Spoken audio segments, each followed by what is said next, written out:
Hello po sa inyo mga kapatid, mag-share po ako ng gospel sa inyo ulit sa inyo mga kapatid. Samahan niyo akong magbasa ng Bible mga kapatid. No? Ito yung naglakbay si Pablo, papuntang Romano. Yung background din ito yung isinalaysay ni Pablo yung kanyang paglilingkod. Share ko na din sa inyo to mga kapatid. Lagi ko na lang dito. Yan, nandyan. Ayun o. Yan. Panoodin yan. Pero mas maganda na basahin niyo yung Bible niyo mga kapatid. Ito yung nakalaya na si Pablo. At naglakbay siya papuntang Roma. Basahin ko na hanggang yung maigi. Mas maganda na basahin niyo yung Bible niyo mga kapatid. Yung sa ano to? Gawa 27 talata. 2 hanggang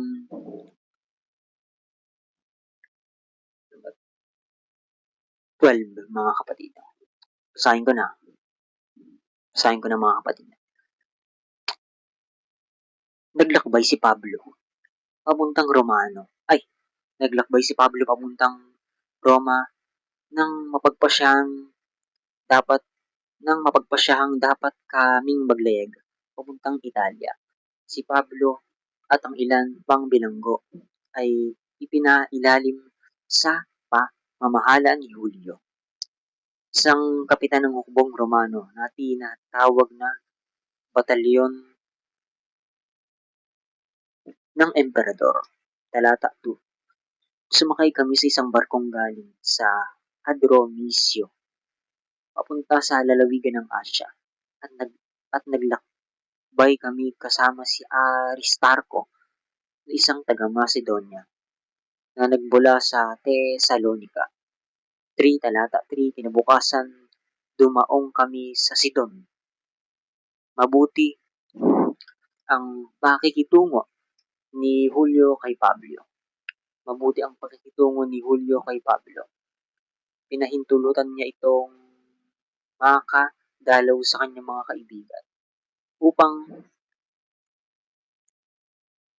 matulungan siya sa kanyang mga pangangailangan. Talata 4, mula roon ay naglakbay kaming muli.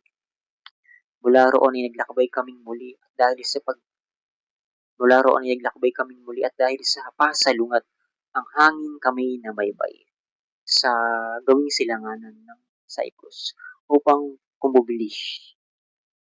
Talata 5, dumaan kami sa tapat ng Cilicia at Pamphylia at kami dumating sa Mira, isang lungsod ng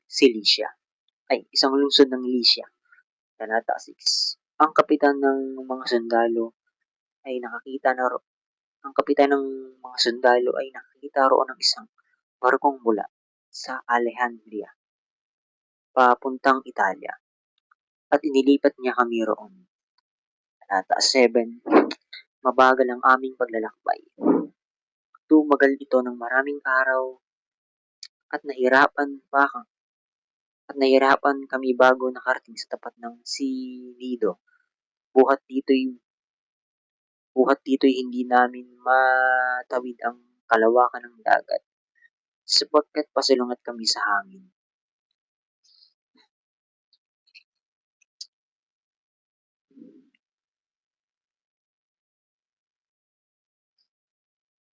Kaya't nagpunta kami sa panig ng Sentre na kubli sa hangin sa tapat ng Salmone. Talata 8, nahirapan kaming namaybay sa tabi hanggang sa marating namin ang pook na tinatawag na mabuting daungan na malapit sa bayan ng Lasea. Talata 9, mahabang panahon na kaming naglalakbay, mapanganib na ang magpatuloy dahil nakaraan na ang araw ng pag-aayuno, kaya't pinayuhan sila ni Pablo. Talata 10, sabi ni Pablo, mga Ginoo, tingin ko'y mapanganib na ang maglakbay mula ngayon at mapipinsala ang mga kargamento ang barko, at manganganib pati ang buhay natin. Buhay natin. Talata 11, ngunit higit na pinahalagaan ng kapitan ng mga sundalo ang salita ng may-ari at kapitan ng barko kaysa sa payo ni Pablo. Like, follow, and share mga kapatid. No? Share natin gospel. No? Share natin yung gospel, yung salita ng Diyos. Dapat gawin natin to para sa Lord, para sa Panginoon. Dahil hindi, talata 12, dahil hindi mabuting tigilan ang daungang iyon kung panahon ng taglamig. Minabuti na nakararami na magpatuloy sila sa kanilang paglalakbay sa pag-asang makarating sila sa Phoenix at doon magpalipas ng taglamig. Ito'y isang daungan sa Greta na nakaharap sa hilagang kanluran at timog kanluran.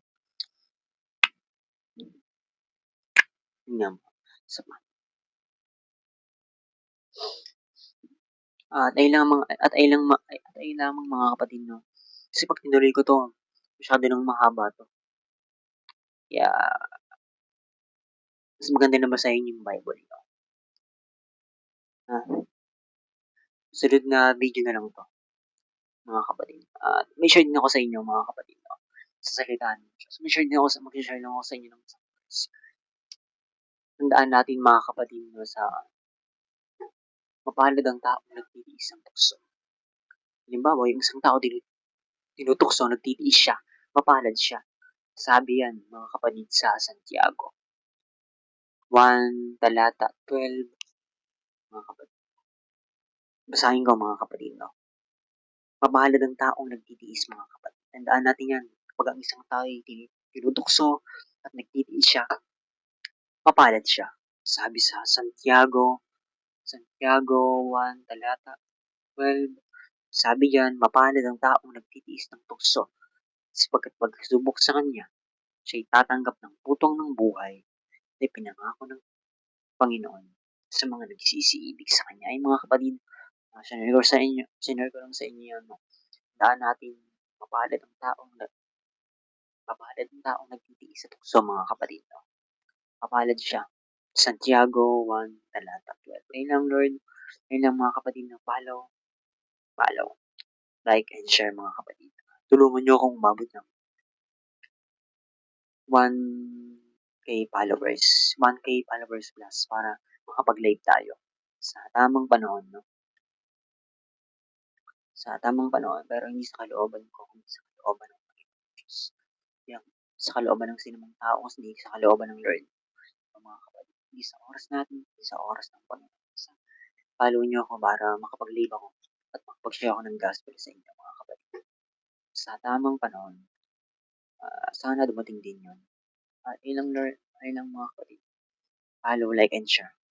And bye-bye. Ayun lang.